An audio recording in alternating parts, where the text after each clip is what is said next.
There's a semi-secret location in Walt Disney World Resort where they try to get rid of all the merch that no one's buying. And guess what? That Park Place reporters gained access the other day, and you'll never guess what was left. Well, it's a lot of Wish and something that fills Disney with a lot of pride. Let's talk about that on That Park Place. Hello, I am Jonas J. Campbell, an investigative reporter with That Park Place, and here with me today is the lovable, huggable, well, he's a Muppet, Marvin the Movie Monster. Yeah, don't hug me, anyone. If you meet me, a handshake is perfectly fine. Are you going to be one of those people where they go for the handshake and then you switch it to a fist bump? No, I have. Someone has literally come in to try and hug me before and like extended the arm out really wide, and I reached up and grabbed the hand and pulled it down and shook it. Well, there's the lovable part right there. But let's go to your article here from That Park Place. I've been wanting to talk about this with you ever since it dropped. Disney World's cast member store overflowing with unsold Wish and LGBTQ pride merchandise, fans rejecting woke Disney through films and theme parks. This by Marvin Montanaro. Okay, so cast member connections is the name of this. I believe it's just called, or cast connection, I think is what it's called. I've been in here once or twice myself, and I did pick up a very fine orange bird tie that I ended up giving to someone else. It's a fascinating little store. I mean, you can buy things from like furniture and signage from the parks that like ended up outliving their usefulness. Some of the furniture though was all beat up and scratched up. It was gross. But you can, there's so much stuff, and there's a back room that only even if you go in with a cast member, you can't go back there. Only the cast members can go back there. Interesting. Someone told me, I don't know if it's true. Someone told me that's like the things that don't get picked up at Lost and Found get sold in there, but I can't confirm or deny that. Oh, that there might be a collection of DVDs that I accidentally left about 10 years ago that could have been back there. Who knows? Yeah, I have heard tell of the legendary Lost and Found reclamation area. I didn't realize it was at Cast Connections. But let's take a look at what you found there. When unsold Walt Disney World merchandise is clogging the shelves, Disney removes it from stores and sends it to one of two places. Some of the unsold merchandise goes to the Disney Character Warehouse stores at Orlando's 2 premium outlet malls, where it's sold at a discount. The rest of it goes to a store called Cast Connection. This is a store specifically for Disney cast members. Yep, those character warehouses, they're pretty great stores. You're gonna mostly find holiday stuff there, a lot of Halloween stuff, a lot of Christmas stuff, after the holiday season has ended, a couple months after. But yeah, this is the place that gets most of the stuff though. I mean, like this is a much bigger store than the character warehouse. Yeah, and I remember there was a Universal Orlando equivalent there that in the early 2000s and late 90s, it was a great place to pick up Marvel merchandise. Like I had some great Silver Surfer merch that you couldn't find anywhere else. There's nothing like a theme park supporting it in order to get all the things you want. But it looks like Disney doesn't want this merch hitting the outlet mall there. This is going instead to cast member connections. I got to say, last time I checked, and I might have actually heard this at Epcot one time, that the rainbow is red, orange, yellow, blue, green, indigo, and violet, Roy G. Biv. So there's some extra colors here. Why is all this imagination? Is this misprinted Imagination Pavilion merchandise here? I'm going to say that I doubt that very much. Is it something for Captain EO that is just left over and they're finally getting rid of it? We can go with that if you want to go with that. If it makes you feel better and helps you to sleep at night. Yeah, this is obviously not just LGBTQ, but this is the LGBTQIA plus for all of the extra colors. If you have the pink and the white and the light blue there, that stands for things that are not in the original rainbow. The endless rainbow that will eventually just be all the colors just splashed onto a canvas like a Jackson Pollock painting is more organized than some of this here. But a lot of Pride merch. And here's an excellent example of design gone wrong. It just looked like a rainbow vomited. I got to say, I used to associate this particular aspect of culture with excellent design. And I know. Because straight people are making that does make sense. That actually makes a lot of sense. Oh my. Okay, well, we probably shouldn't linger there, but let's go down to here. Looks like Wish, which was released in November of last year to no applause whatsoever. Wish was probably the thing that was there the most. There was a lot of Pride stuff, don't get me wrong, enough to merit, the article, but the Wish stuff was just everywhere. There was a whole wall of it, like under a sign that said Marvel. Like it was supposed to be Marvel stuff, but it was all Wish stuff. It was just overflowing. Marvel at the amount of Wish merchandise that's here. This Yes. is okay. So Cast Connection, there'll be little sections where you find a lot of something, but it's usually just a little bit. Like if you went in looking for Star Wars stuff, you might find a little section here or there. It's supposed to be more of a hodgepodge of different things that didn't sell well. They're just trying to get rid of a little bit here and a little bit there. But this looks like there was a complete lack of response when it comes to people. And this, I do know a little girl that Wish is her favorite movie, and bless her heart, I'm not going to try to tell her that she doesn't need to like this film. But looking at all of this, this is a lot of expensive stuff that's not moving. These things the are lounge flies. They're typically $80 to $80 to $100. The lounge flies. You look at the boxes underneath the backpacks there. Those are boxes filled with these things. They're selling them for $25. Ooh. I don't think you could pay me to take one of these out of the store. And also right here, you notice that one right there, made in China. I would love to know it was. how much those young people got paid in order to make this, this $25 LGBTQ Pride backpack here. Also gay robots. So yes. Because Star Wars just needs to be even more gay than it already was, made by the Acolyte. Oh, I get it. It's R3 Rainbow. Because the 8 is a B. Okay. But I think it should just be DE1. Well, of course, according to Leslie Headland, C-3PO is canonically gay, and R2-D2 is a lesbian. Yeah, exactly. Even though if you look at the Star Wars guides back from, the early 2000s, late 90s, to reference that fabled period of time there, it was masculine programming listed because they didn't want to say they were men. But here you are. Right. Looking at this, they did have multiple options, and you guys need to go read the entire article for the full context here. If the options were the Orlando outlets or cast member connections, there's an obvious choice that was made here. Mm-hmm.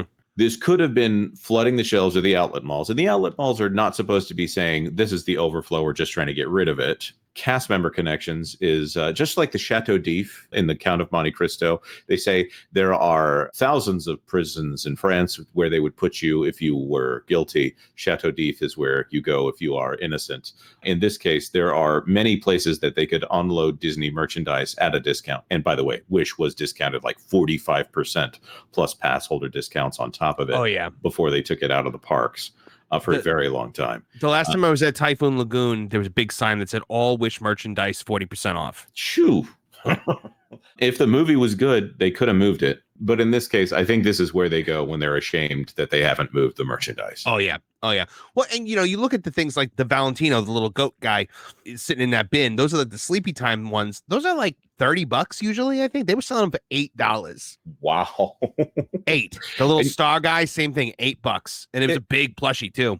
And it's not a bad design. I mean, I'm going to say that there's nothing specifically. Asha was a little weird in animation. They use that lack of depth 2D, 3D design that I think they never need to do that again. Or if they do it, they need to have someone capable as the person in charge of it at the top to say, we're not trying to make it look like a 2D image here. Jennifer Lee. Princess films have saved the company on more than one occasion. Right. Obviously, Snow White, very specifically a princess film, the entire animation division, and then, of course, the entire theme park division basically built its success on the back of Snow White. Cinderella was a big moment in the 1950s for the Disney company. So when they return to things like that, obviously the Disney Renaissance, very focused on princess films. And then, of course, Tangled, Frozen, and all of those kinds of films. Disney makes big money as a girls brand. Or it did at least. I think that what happened was they were the biggest girls brand in the world. And then they were like, we're going to make everything for girls now. And they tried to make Star Wars a girls brand. They tried to make Marvel a girls brand. And now I don't think girls like anything that they do. That's a really, really good point, because we know from many sources, and this has been corroborated, this keeps coming up whenever a source comes out that wants to let us know how things went within the Disney company. The marketers were so excited. The merchandise people were so excited because they always skewed heavily female and young when it came to the princess brands. When Star Wars was bought, when Marvel was bought, they were so anxious to get their hands on Luke Skywalker, on Spider-Man, which obviously Spider-Man was an asterisk because of the Sony deals. But they finally had something that they could market to boys. And what happens? Kathleen Kennedy and then eventually Kevin Feige, after you get past 2019, heavily focusing on girls. Let's not leave out that one of the worst perpetrators was Victoria Alonso. Yes. Someone who said, this is fine, I will fix this for you. Just like any out-of-touch mother might come into a room watching boys raucously playing and saying, we're going to fix this so that everyone has equal time. Yes, I appreciate your thoughts. The boys are going to go back to playing how they want to play after mom leaves the room. Well, that was the thing. Like Disney, before they had Marvel, before they had Star Wars, it was the princesses for the girls, the pirates for the boys, and the pirate thing never really caught on. Nobody was going to the Pirates League to get the pirate makeover. It just wasn't happening. And they bought Marvel and everybody was like, oh, so now it's going to be princesses and superheroes. And I don't understand where the disconnect came from, because Marvel was such a strong boys brand. Right now, I would say the biggest boys brands on the planet are probably Mario and Sonic. I would very much agree with that. Fortnite, Minecraft, heavy focus on building in both of those games. One of them obviously being a shooter. Five Nights at Freddy's. I don't want to say that whether that skews masculine or feminine. I would say towards the masculine here because it's mostly little boys that I see playing with that. Pirates. That should have been a boys brand when you look at it on paper, but I think the presence of Johnny Depp turned that into a girls brand because Johnny Depp is a quote unquote bad boy. I know a lot more female fans of Pirates of the Caribbean than male fans. And yet none of them seems to like Elizabeth Swann, which they tried to make her more butch as the series went on. So ridiculous. He's a bad old man now. He's not a bad boy anymore. But yeah, no, look, I liked Keira Knightley, but that's another story for another day. I like Keira Knightley too, but whoever was in charge of her character arc, I like Pirate King. Yes, the Pirate King, because apparently they need those masculine titles in order. Actually, didn't mind that very much. I actually thought it was a really cool moment in that movie when he votes for her. Mm-hmm. Oh yeah, it's a classic Bob Iger moment right there. Yeah. No, I'm just kidding. All right. Well, I think that Disney is probably sticking this in Cast Connection so that stories like this don't come out, so that there's not a big story that the Pride merchandise isn't selling. So they don't have the black mark to say Wish isn't selling. Disney just hosted a Princess Week and the ultimate guide to World Princess Week around the globe here. And they go through all of these down here. You got Jasmine, you've got Belle, you've got Tiana. By the way, Tiana, not a princess, but here she is. She marries a prince, so I guess technically she is. Cinderella, Mulan, definitely. Mulan's not a princess. Mulan is not a princess. There's no avenue that Mulan becomes a princess, but I like Mulan, so I don't really question it too much. Yeah, and of course Frozen, which has two queens instead of princesses here. But in all of that, if you do a Control F on that article over there from Disney Parks blog, not a single mention of the word wish, which, Disney likes to use the word wish anyways. They named a cruise ship after that not so long ago as well. And also not a single mention of Asha either. So it seems like Wish is about to get memory hold in a big way, even more than those forgettable songs. And isn't that so incredible when you consider that this was supposed to be that 100-year movie? Like, this was the movie that was going to encapsulate 100 years of Disney storytelling. It was supposed to be the origin of When You Wish Upon a Star. It was supposed to be the origin of things like the fairy godmother and the blue fairy and like all this other stuff. And the magic mirror. It was all supposed to stem out from Wish. This was going to be like the 0 point of the Disney universe, and it just bombed so spectacularly. Yep. And what's fascinating with Wish, it seems like it ended up being unintentional self-commentary of someone coming in, seeing something that ran really well, that everyone was happy with, and saying, you know what, I'm going to fix this for you. And then it ruins everything for everyone. So, I can see some parallels there with modern Disney versus some of the original creators of the company there, whether it's Lasseter with Pixar, or Victoria Alonso succeeding Kevin Feige, or Bob Iger. There's a long line between Walt Disney and Bob Iger.